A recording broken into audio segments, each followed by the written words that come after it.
Hi friends, welcome back to Nizam వంటలండి. ఈరోజు మన రెసిపీలో చాలా స్పెషల్గా చాలా టేస్టీగా చేసుకునే ఆరెంజ్ స్వీట్ రెసిపీ. ఈ స్వీట్ రెసిపీని కనుక ఇలా చేసుకుంటే నోట్లో వేసుకుంటే వెన్నెలా కరిగిపోతుందండి. చాలా ఈజీ ప్రాసెస్ అనమాట.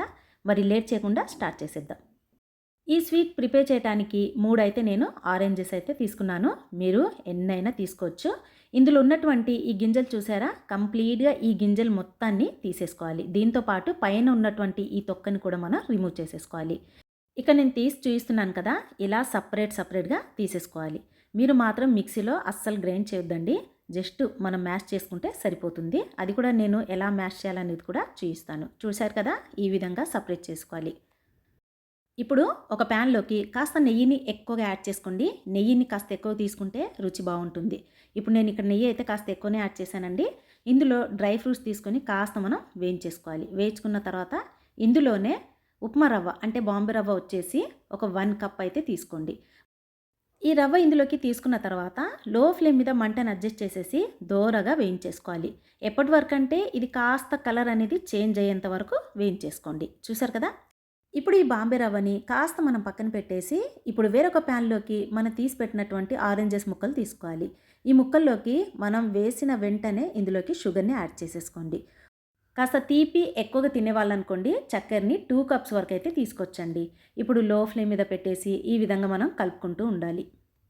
మనం తీసి పెట్టాం కదండి, ఆరెంజెస్ తొక్కలు ఉన్నాయి కదా, ఈ తొక్కలు అయితే కొన్ని అయితే నేను ఇందులో తీసుకుంటున్నాను. ఎందుకంటే ఫ్లేవర్ కోసం అండ్ టేస్ట్ కూడా బాగుంటుందని. కానీ ఎక్కువగా కనుక తొక్కలు యాడ్ చేస్తే మరీ చేదుగా అనేది వచ్చేస్తుంది. మీకు కనుక వద్దు అనుకుంటే స్కిప్ చేసుకోవచ్చు. కానీ ఇందులో గింజలు మాత్రం లేకుండా చూసుకోండి. గింజలు కనుక మిస్ అయిపోతే చేదు అనేది వచ్చేస్తుంది. చూడండి, ఈ విధంగా కాస్త మనం కలుపుకున్న తర్వాత నేను మ్యాషర్తో మ్యాష్ చేసేస్తున్నాను. చాలా వరకు ఏంటంటే చిన్న మిక్సీ జార్లోకి తీసి మెత్తగా గ్రైండ్ చేసి చేస్తుంటారు కదా, దానికంటే ఇలా చేస్తేనే చాలా రుచిగా ఉంటుంది. ఇప్పుడు ఇవి కొంచెం మెత్తగా అయిపోయిన తర్వాత ఈ రవ్వ తీసి పెట్టాం కదా, ఈ ఉప్మా రవ్వని ఇందులోకి తీసేసుకోండి. తీసుకున్న తర్వాత మంటని లో ఫ్లేమ్ మీద అడ్జస్ట్ చేసి ఈ విధంగా నాన్ స్టాప్గా మనం మిక్స్ చేసుకుంటూ ఉండాలి. ఈ రవ్వని మనం మిక్స్ చేసే కొద్దీ దగ్గరకు వచ్చేస్తుంది. మనకేంటంటే ఇందులో ఉండలు లేకుండా కలుపుకుంటూ ఉండాలి. చూడండి, నేను చూస్తాను కదా, ఇందులో కొంచెం కూడా ఈ సిరప్ అంటే మనం తీసుకున్నటువంటి షుగర్ సిరప్ ఇందులోకి లేకుండా ఇలా దగ్గరికి వచ్చేస్తుంది. చూసారు కదా, ఈ విధంగా దగ్గరకు వచ్చిన తర్వాత స్టవ్ని ఆఫ్ చేసి దీన్ని పూర్తిగా చల్లారనివ్వాలి. ఇప్పుడు ఒక కంటైనర్ తీసుకొని ఇందులో కొంచెం నెయ్యిని కలిపి ఈ విధంగా గ్రీస్ చేసేసుకోండి. ఇలా చేయటం వల్ల మనం తీసేటప్పుడు చాలా ఈజీగా వస్తుందండి. లేదంటే కింద అడుగు మాత్రం అతుక్కుపోతుంది. సో ఈ విధంగా ఒకసారి నెయ్యితో గ్రీస్ చేసేసుకోండి. ఇప్పుడు పూర్తిగా చల్లారిన ఈ స్వీట్ని ఇందులోకి తీసేసుకోండి. తీసుకున్న తర్వాత ఒక్కసారి మనం స్పూన్తో ఈ విధంగా ప్రెస్ చేసేసుకోవాలి. ఇలా గనక ప్రెస్ చేస్తే తీసేటప్పుడు స్వీట్ చాలా ఈజీగా వచ్చేస్తుంది. ఇప్పుడు ఈ బాక్స్ని కొంచెం ఫ్రిడ్జ్లో ఒక 1 అవర్ పెట్టిన తర్వాత ఈ విధంగా మనం క్యూబ్స్ లాగా కట్ చేసేసుకోవాలి. చాలా ఈజీ ప్రాసెస్. నోట్లో వేసుకుంటే వెన్నెలా కరిగిపోతుందండి. అంత సాఫ్ట్గా ఉంటుంది అండ్ యూనిక్ రెసిపీ కూడా.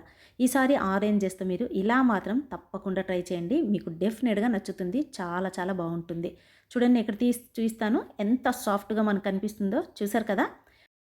మరి ఎంతో డిఫరెంట్గా చేసే ఈ స్వీట్ రెసిపీ మిస్ అవ్వకుండా తప్పకుండా ట్రై చేసి ఎలా వచ్చిందో ప్లీజ్ నాకు కామెంట్ చేయండి ఫ్రెండ్స్. అండ్ ఈ వీడియో నచ్చితే మాత్రం తప్పకుండా లైక్ చేసి సబ్స్క్రైబ్ చేయండి. Thanks for watching friends.